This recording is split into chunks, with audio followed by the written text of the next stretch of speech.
এক জঙ্গলে এক টোনা ও টুনি বাস করত। একদিন টুনি দুইটি ডিম পারল, কিন্তু একটি ডিম ছিল আকারে বড় এবং আরেকটি ডিম ছিল ছোট। এতে টোনা টুনি দুইজনে ভয় পেয়ে গেল এবং টুনি বলতে লাগলো, কি গো শুনছো? আমি না দুইটা ডিম পেড়েছি। আমাদের ফুটফুটা ছোট্ট দুইটি ছানা হবে। তুমি বাবা হবে আর আমি মা হব। কতই না মজা হবে বলো। কিন্তু আমার না ভয় লাগতেছে। দেখো না, একটা ডিম আকারে অনেক বড়। হ্যাঁ, আমিও তো দেখতে পাচ্ছি। আচ্ছা, এটা কোনো ব্যাপার না, এটা পরে দেখা যাবে। কিন্তু আমার অনেক আনন্দ লাগতেছে। আমি অনেকদিন পর বাবা হব। আমাকে সবাই বাবা বাবা বলে ডাকবে। আচ্ছা তুমি চলো, আমাদের এই খুশির খবরটা সবাইকে জানিয়ে আসি।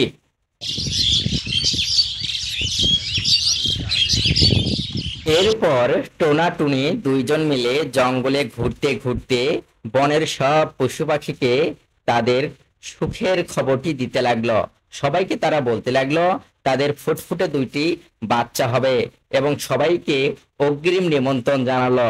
এরপর তারা ধীরে ধীরে বাসায় ফিরতে লাগলো।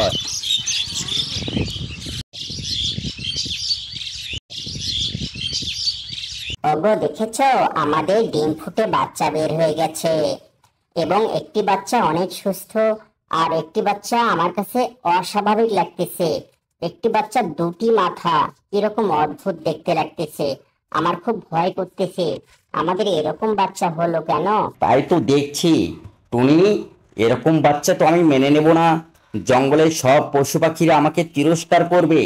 কেউ দেখার আগেই তুমি এই বাচ্চাটিকে বাসা থেকে ফেলে দাও, না হলে আমার মান সম্মান কিচ্ছু থাকবে না।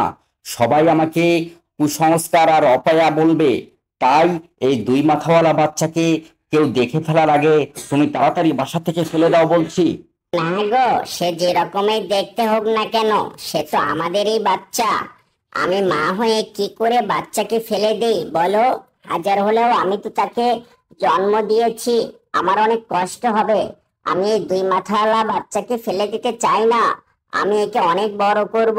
প্লিজ তুমি একে ফেলে দিও না। আমি কোনো কথাই শুনতে চাই না। তুমি একে ফেলে দাও, নয়তো তোমাদের সবাইকে আমি বাসা থেকে তাড়িয়ে দেব। এই জঙ্গলের মধ্যে সবাই আমাকে অপমান করবে। এই বাচ্চাকে দেখে সবাই ভয় পাবে, এই জঙ্গলের অমঙ্গল ডেকে আনবে। তাই টুনি, তোমাকে বারবার বলছি, এই বাচ্চাকে যদি তুমি ফেলে না দাও, তাহলে কিন্তু আমি তোমাদের সবাইকে বাসা থেকে তাড়িয়ে দেব। এরপর টুনি বাধ্য হয়ে দুই মাথার বাচ্চাটিকে বাসা থেকে ফেলে দিল। এই জঙ্গলে বিলের পাশেই কিছু হাঁস খেলাধুলা করছিল। এমন সময় তারা দুই মাথাওয়ালা বাচ্চাটিকে দূর থেকে দেখতে পায় এবং তারা কাছে গিয়ে বলতে লাগে, বন্ধুরা, তোমরা সবাই দেখো, এখানে একটি অসহায় টুনি পাখির বাচ্চা পড়ে আছে। সে অনেক ব্যথা পেয়েছে। চলো আমরা তাড়াতাড়ি একে আমাদের বাসায় নিয়ে যাই। তারপর ওকে সেবা যত্ন করে আমরা বড় করে তুলবো। না হলে বাচ্চাটি এখানে একা একা থাকলে মারা পড়বে। না জানি কোন শিয়াল এসে তাকে খেয়ে ফেলে।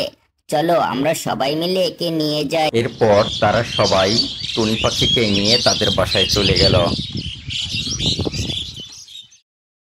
শোনো টুনির ছানা, অনেক দিন হয়ে গেল আমরা তোমাকে লালন পালন করে অনেক বড় করলাম, কিন্তু তোমার বাবা মায়ের খোঁজ আমরা পেলাম না। আমরা চাই তুমি স্বাভাবিক জীবনে ফিরে যাও। আমাদের সাথে থাকলে তুমি অনেক কষ্ট পাবে, কারণ আমরা ময়লা পানি খাই, আমরা ছোট মাছ খাই, আমরা অনেক ধরনের নর্দমার মধ্যে ঘুরে বেড়াই, পানির মধ্যে বেড়াই। কিন্তু তুমি তো আকাশে ওড়ো, তুমি ফলমূল খাবা, তারপর অনেক জায়গায় ঘুরতে পারবা আকাশে উড়ে উড়ে। আমাদের এখানে থাকলে তুমি কিছুই করতে পারবে না। তাই আমি বলি, তুমি একটু আমাদের এখান থেকে চলে বাইরে যেয়ে ঘুরে ঘুরে আসো, তোমার বাবা মাকে খোঁজ করতে থাকো। আমি তোমাদের ছেড়ে কোথাও যাব না। তোমরা আমাকে অনেক আদর যত্ন করে বড় করেছো। তোমাদের নিজের সন্তানের মতো আমার খেয়াল রেখেছো। তাই তোমাদের প্রতি আমি কৃতজ্ঞ। আমার বাবা মা যদি সত্যি সত্যি আমাকে ভালোবাসতো তাহলে তারা আমার খোঁজ খবর নিত। আমি জানি আমার দুটি মাথা হওয়ার কারণে আমাকে সবাই ঘৃণা করে। বনের অন্যান্য পশু পাখিরা আমাকে ভয় পায়।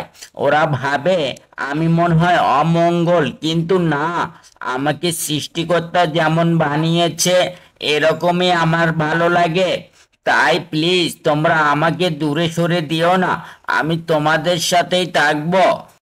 তারপরও তুমি একটু বাইরে ঘুরতে যাও, একা একা ঘুরে ঘুরে আসো, কারোর সাথে কোনো কথা বলার দরকার নেই।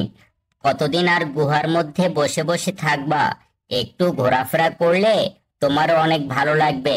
যাও। এরপর দুই মাথাওয়ালা টনি বিকেলে মনের আনন্দে ঘুরতে বের হলো এবং সে হঠাৎ দেখতে পেল, হায় হায়, এখানে কেউ একজন আটকে পড়ে আছে গাছের ডালে। সে মনে হয় অনেক কষ্ট পাচ্ছে। না, তাকে এভাবে আর রাখা যাবে না, আমি তাকে মুক্ত করে দেই। না জানি সে কত কষ্ট পাচ্ছে। তুমি কে হে বন্ধু, আমাকে মুক্ত করলে? আমি তো এখানে অনেক কষ্টে ছটফট করতেছিলাম, আর কিছুক্ষণ থাকলে আমি মারা যেতাম। তুমি আমার জীবন বাঁচিয়েছ, তোমাকে অনেক ধন্যবাদ। কিন্তু তোমাকে দেখতে এরকম অদ্ভুত লাগে কেন? তোমার এরকম দুটি মাথা কেন? এই কথাটাই বলে আমার দুটি মাথা কেন। আচ্ছা, দুটি মাথা হওয়া কি অনেক খারাপ কাজ বলো? কেউ কি ইচ্ছে করে এরকম হতে পারে? আমার জানা নেই। তবে আমার বাবা মা আমার কোনো খোঁজ খবর নেয়নি। এই জঙ্গলে তো অনেক পশু পাখি আছে, কোনো দিন আমার কেউ খোঁজ খবর নিতে আসেনি। আমি আমার হাঁস মায়ের কাছে বড় হয়েছি, তারাই আমাকে লালন পালন করেছে। আমি যতদূর শুনতে পেরেছি, আমাকে জন্মের পর থেকেই আমার হাঁস মায়েরা লালন পালন করতেছে। আমার বাবা মা কে আমি নিজেও জানি না। আমার আম্মুর কাছ থেকে শুনতে পেয়েছি আমার নাকি একটা ভাই ছিল, তারও নাকি এরকম দুটি মাথা ছিল। আমার কেমন জানি মনে হচ্ছে তুমি আমার হারিয়ে যাওয়া সেই ভাই। আমি আমার আম্মুকে সব বলবো গিয়ে। তুমি বাসায় ফিরে যাও, ইনশাআল্লাহ আগামীকাল আমরা দেখা করব তোমার সাথে। মা মা, আমার না গাছের মধ্যে পা আটকে গেছিল, পরে দুই মাথাওয়ালা কেউ একজন আমাকে উদ্ধার করে। আমার মনে হচ্ছে আমার সেই দুই মাথাওয়ালা হারিয়ে যাওয়া ভাই এটি। চলো আমরা তাড়াতাড়ি তার কাছে যাই। এরপর তারা তিনজন খুশি হয়ে খুব দ্রুত তার কাছে ছুটে চলল তাকে একবার দেখার জন্য। ওরে বাবা, ওরে আমার মানিক, কতদিন তোরে দেখি না বাবা।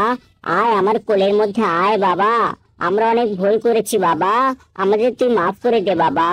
আয় আয় আমাদের বুকে আয় বাবা। না, আমি তোমাদের কাছে যাব না। আমি এখানে বড় হয়ে গেছি, এখানেই থাকবো। সবাই আমাকে ভালোবাসে, এখানের ভালোবাসা পেয়ে আমি সবার কাছে প্রিয় হয়ে গেছি। আমি আর তোমাদের কাছে ফিরে যাব না। তোমরা আমার এতদিন খোঁজ খবর নাওনি কেন? তোমরা যাকে অবহেলা করে ফেলে দিয়েছিলে, আজ সেই তোমাদের একটি বাচ্চাকে বাঁচিয়েছে। সে তোমাদেরই বাচ্চা, কাউকে অবহেলা করতে নেই।